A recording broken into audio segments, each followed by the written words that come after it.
Yo, what's up, Algebra 2? This is Mr. Taryn rocking with you. And today we're going to look at arithmetic sequences. So let's just roll right into this. For our warm-up, if you'd like to pause the video right now, you can try to do these warm-up questions on your own. If not, I'm going to go ahead and solve them for you. No big deal. So let's get started. So for this first question, find the first four terms of each sequence below. This first question I know is recursive because it's giving me this first term right here. So automatically, if I'm finding the first four terms, I can go ahead and put in that -1 right away. Also remember this a subscript n minus 1, that just means previous term. You're not plugging anything for n. All it means is previous term. So in order to find a2, which is my second term, all I'm going to do is do 3 times my previous term. In this case, my previous term is -1 here. So that's what I'm going to plug in. And then plus 1. Well, 3 times -1 is -3 plus 1 equals -2. So that would go here.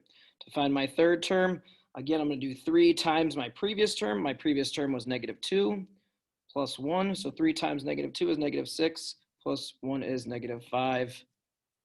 Oops, -5, so on and so forth. Let's just quickly find the fourth term here. That's just going to be 3 times my previous term, which was -5 plus 1. 3 times -5 is -15 plus 1 is -14. Okay, so that's generating the first 4 terms of a recursive sequence. Now we're going to generate the first 4 terms of an explicit sequence. So all I need to do is I need to plug in 1, 2, 3, and 4 for n. So a1 is equal to 1 squared minus 1, which is just equal to 0.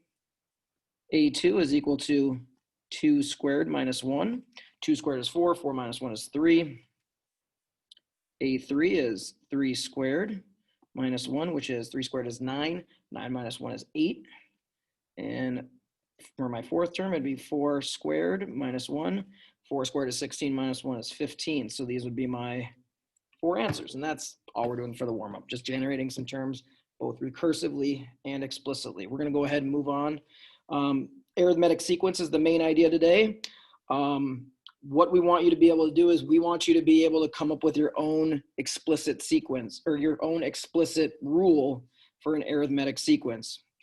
When we're talking about arithmetic sequences, we're talking about sequences that are adding or subtracting by the same amount every single time. If you do not add or subtract by the same amount every time, then this is not an arithmetic sequence. We call that the amount that we add or subtract every single time is right here. It is called the common difference. All right, that's it. Here's the sorry, I jumped ahead, but before we can get into the formula, we're just going to determine, are these arithmetic sequences, yes or no? If they are, go ahead and tell me what the common difference is. So I'm looking at number 1, from 5 to 11, looks like I'm adding 6. From 11 to 17, looks like I'm adding 6. From 17 to 23, I'm adding 6. So is this an arithmetic sequence? Heck yeah, it is. Yes. And then what is the common difference? Well, it looks like we are adding 6 every time. So my common difference D is just 6. Let's take a look at the next one. How am I getting from -15 to +30? The only way I could do that, adding or subtracting, would be to add 45. Now, if I add 45 to 30, that should give me 75. But notice my next term is -60. So is this arithmetic? No, and since it is not, you do not have to give me the common difference because there isn't one. All right, let's take a look at the next one. From 14 to 34, looks like we're adding 20. From 34 to 64 is adding 30. From 64 to 104 is adding 40. Now, there is a pattern here, but are we adding or subtracting by the same amount every time? No. Okay, so the answer would be no. You don't even have to list a common difference because, again, there is none. And the last one looks like from 86 to 82, looks like we're subtracting 4 and then subtracting 4 and then subtracting 4. So are we adding or subtracting by the same amount every time? We are. So it'd be yes, this is arithmetic. And my D, my common difference would be -4 this time because we're subtracting. All right, so those are the first types of questions you're going to see in your homework. Not too bad. Finally, we can get to the formula. Now, I know this is kind of hard to read with the yellow, but all this is saying is that the value of the nth term That's all this means right here, the value of the nth term. I can find the value of any term I want as long as I know what number term it is. It'll give me an n value. A1 just means previous term. D stands for your common difference. Now, when you solve these, if you just leave it like this, I'll probably give you credit, but we really want you to distribute and simplify. So I'll show you what I'm talking about. First example, write the explicit formula representing this sequence. Well, I need to know a few things. First of all, I know my formula, if you remember from the last slide, was an equals a1 plus d times n minus 1. So I need to know what those parts are. So the first term I can see right here is 3. So a1 equals 3. I know my common difference, d, looks like we're adding 4 every time. And n you don't need to plug in 4 because that's what you eventually will use your formula for.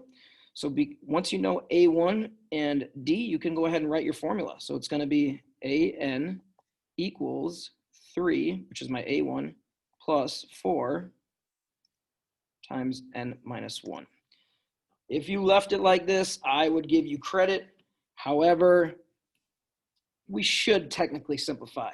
And in order to simplify, I'm just going to take this 4 and I'm going to distribute it here.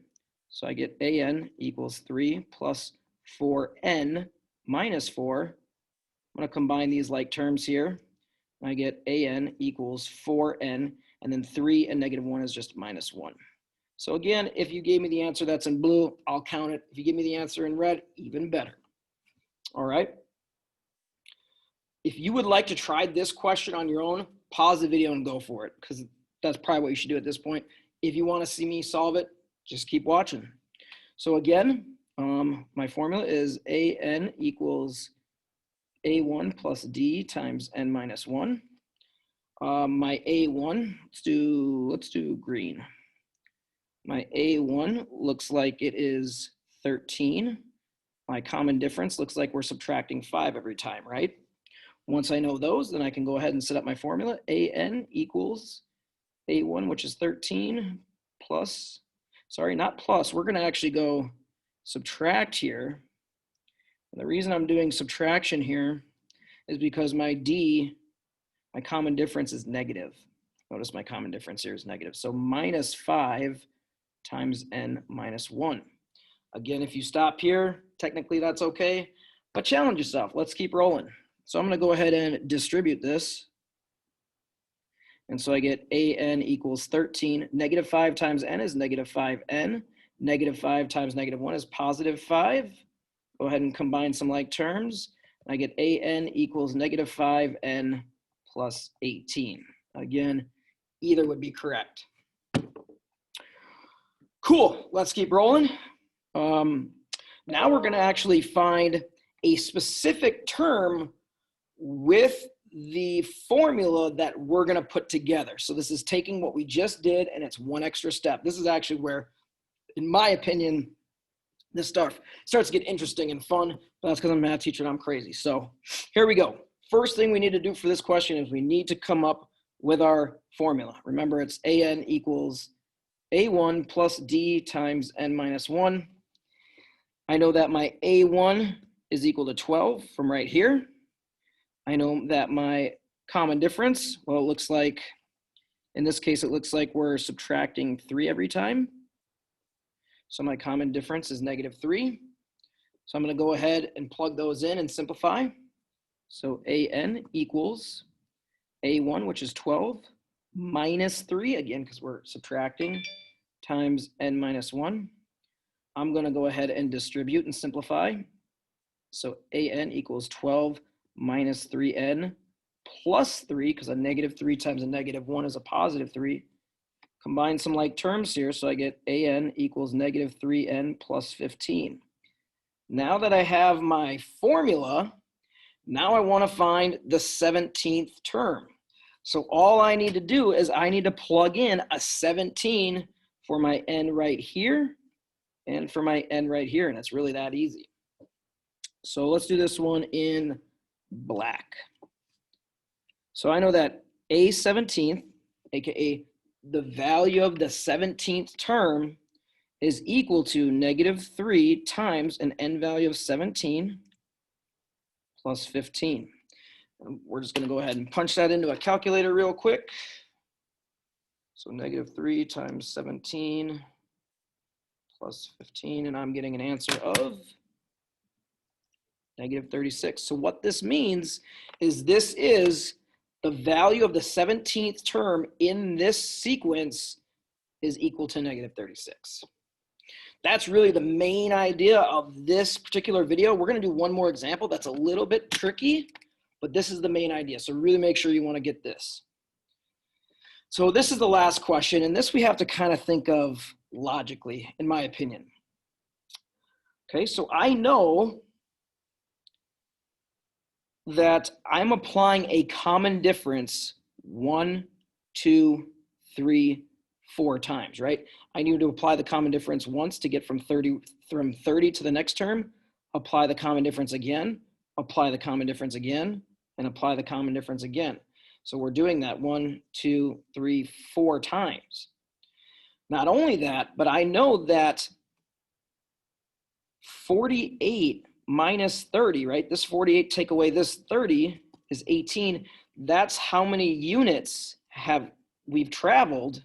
We've traveled a total of 18 units from 30 to 48, and it took us 4 times the common difference to do that. So all we have to do is write 4 times the common difference is equal to 18, divide by 4, and I get D is equal to 4.5. Once I know what that common difference is, I can now go ahead and apply it for each term. So I'm going to add 4.5 and I get 34.5. If I add another 4.5, I'm going to get to 39. If I add another 4.5, I'm going to get to 43.5. And if I add another 4.5, I'm going to get to 48. So that's how you find these missing terms. I hope you enjoyed this video. I try to make it as entertaining as possible. Please, please, please, again, if you have any questions, make sure you are emailing your teachers. Taryn out.